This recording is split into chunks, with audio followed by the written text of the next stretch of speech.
Imagine this: two people, both eating what they believe is a healthy, protein-rich diet. One feels stronger, more energetic, and healthier than ever. The other, surprisingly, begins to face serious health problems. What's the difference? Age.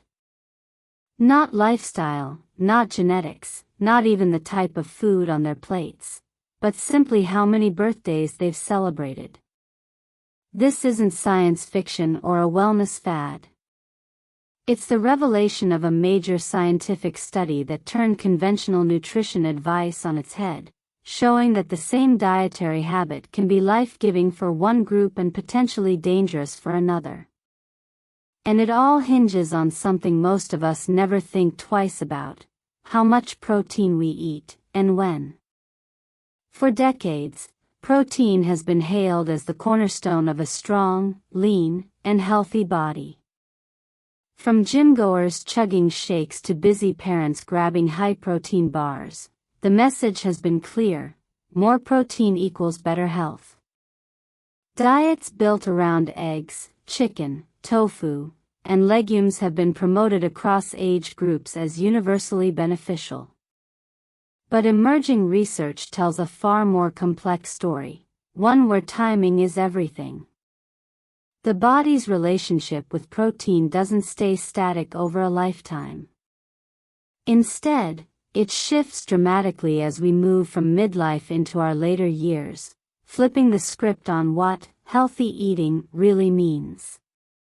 In midlife, roughly between the ages of 50 and 65, the body appears to respond poorly to excessive protein.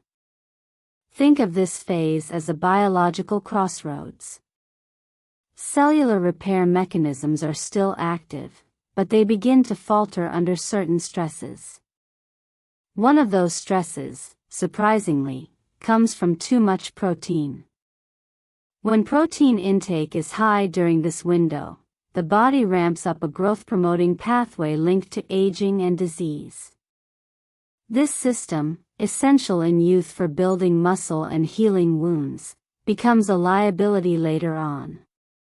It can accelerate the growth of hidden, precancerous cells and increase inflammation, quietly raising the risk of serious illness. People in this age group who consistently eat large amounts of protein, whether from steak, lentils, or protein powder, may unknowingly be fueling processes that undermine long-term health. This doesn't mean protein is bad. Far from it. The issue is balance. The body still needs a steady supply to maintain muscles, support enzymes, and keep the immune system functioning. But crossing into high territory, eating significantly more than the body can effectively use or regulate, appears to tip the scales toward harm. And here's the twist: it doesn't matter if the protein comes from plants or animals. The risk stems from the total load, not the source. That shakes up a common assumption that plant-based protein is always safer or healthier in unlimited amounts. Quantity, not origin, is the deciding factor during these critical midlife years. Now fast forward past 65. Suddenly, the same high-protein diet that posed risks just a few years earlier becomes a shield. Why?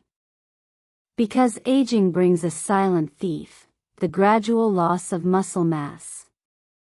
This isn't just about strength or appearance, it's about survival.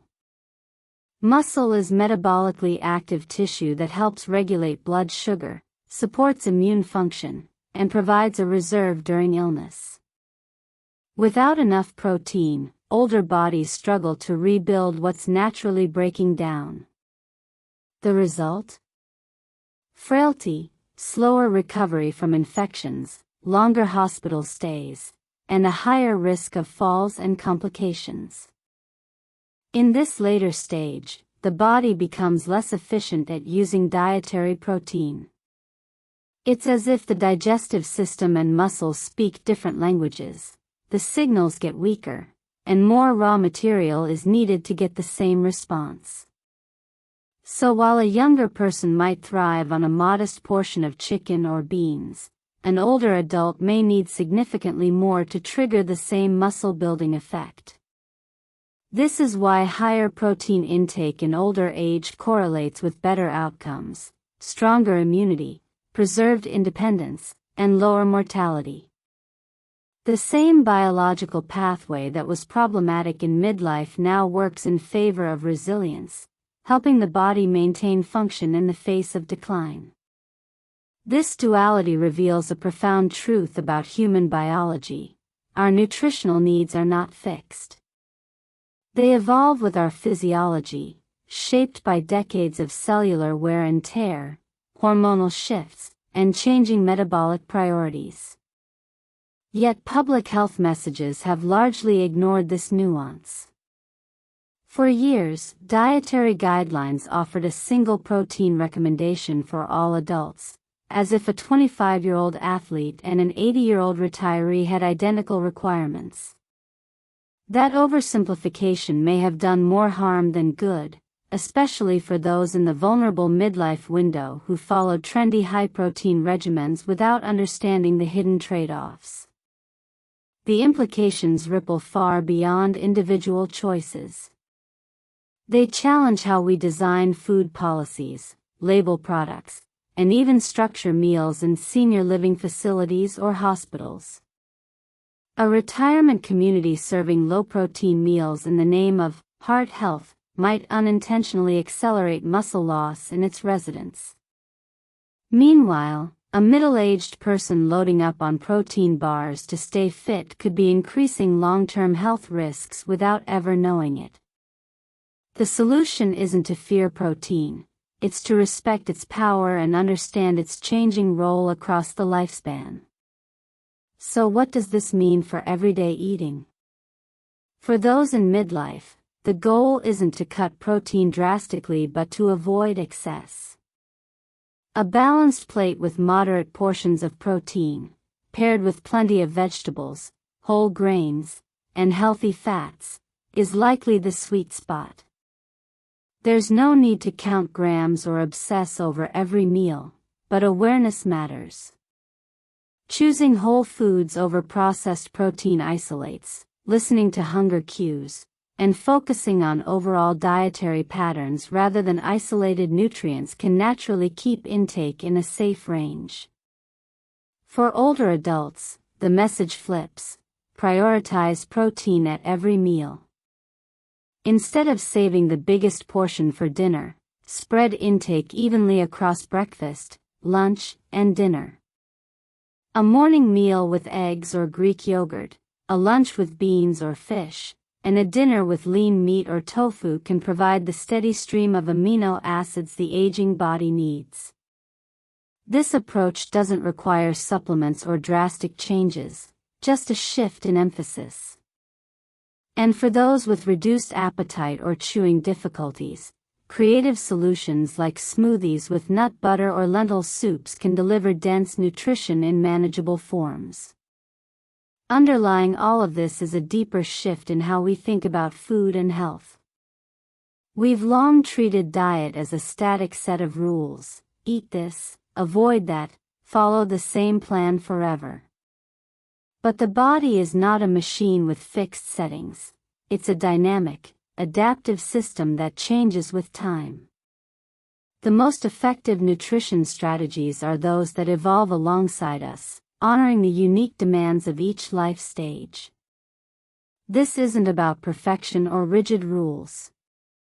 It's about awareness, flexibility, and tuning into what the body truly needs, not what last year's trend or a one-size-fits-all guideline says it should need.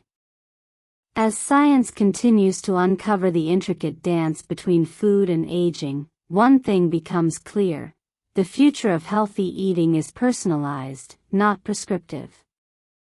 It's not just about what's on the plate, but who's sitting at the table, and how many candles were on their last birthday cake. And while we wait for official guidelines to catch up, the power lies in understanding this simple truth: protein is neither a hero nor a villain. It's a tool, and like any tool, its value depends entirely on how and when it's used. If this opened your eyes to how your body's needs change with age, especially when it comes to something as basic as protein, don't keep it to yourself. Share this with someone who's navigating midlife, caring for an aging parent, or just trying to eat smarter as the years go by. And if you're hungry for more science-backed insights that cut through the noise of fad diets and oversimplified advice, hit subscribe and tap the bell. Because eating well isn't about following the same rules forever, it's about knowing when to rewrite them. Thanks for watching, and take care of yourself, today, and at every age ahead.